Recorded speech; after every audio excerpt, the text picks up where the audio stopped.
Today we're going to talk about a game that I used to think sucked, but, and this is rare, I was mistaken.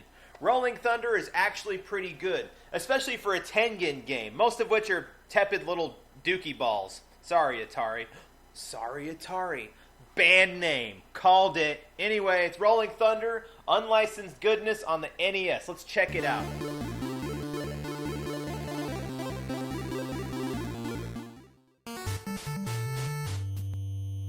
What's up, nerds? I'm Longy Long, the Ghetto Gamer. Every week I'll go check out some old games to help you grow your collection without spending a whole bunch of money. If that sounds like something that you're into, hit that subscribe button so you can see when I put out new stuff. The first time I tried Rolling Thunder, I was like, what is this crap? I didn't like it at all. I thought it was way too hard and kind of ugly. And the art style did take some getting used to, but after spending a little time with the game, I've actually learned to appreciate it. Let's check it out.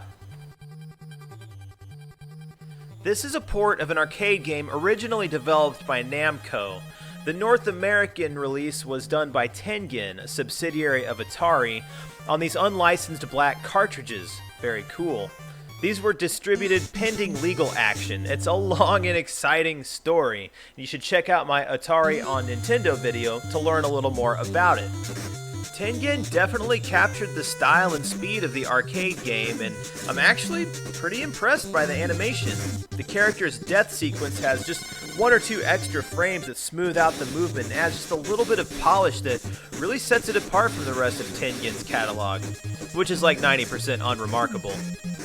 As a kid, I always really liked the cover, and for a 6 or 7 year old boy, this offered just the right amount of titillation in an intense and desperate action scene. And this guy is a real hero rescuing his special lady friend, even though he's taken heavy fire and her clothes are being shot off.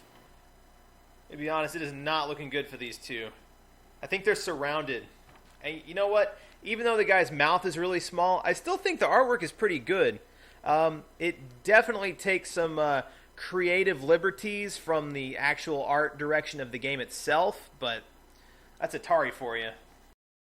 The action in this game is fast. It's a linear shooter with platforming elements. The platforming isn't much, but it's functional and provides a kind of different feel from other platformers. Occasionally you find yourself in intense firefights that kind of really feel like you're in a battle. Actually, this game feels overall very different from any other game I've played. Maybe that's why I didn't like it at first. You play as Albatross, a secret agent out to rescue his lady partner, the singed damsel from the cover. You face off against these multicolored enemies called maskers because of the bags over their heads. And again with these guys, the animation is really good and the art style is consistent throughout. Rolling Thunder is like really punishing. Your character has 2 health boxes. A melee attack usually takes away 1, but bullets kill you instantly. The only way you're gonna win the game is if you either have the reflexes of an actual secret agent, or if you memorize the game. Either one. There's a password system with conveniently simple and short passwords. No Greek characters like Metroid, really. How did that seem like a good idea? But you can continue from where you left off, but you'll be memorizing this game one map at a time if you ever plan to finish it. I don't plan to finish it, but I've got good self-esteem, so who cares? All in all, Rolling Thunder is a pretty awesome game, especially when you consider I got my copy for $5. I've seen it complete in box on eBay for $20, and you don't get better play value than that. I highly recommend this game. It's one of Tengen's best. Hey, if you like my little show, be sure to hit the subscribe button and let me know.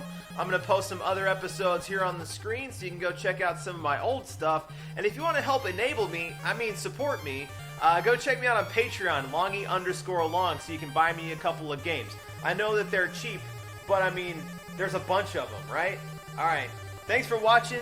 Keep it ghetto.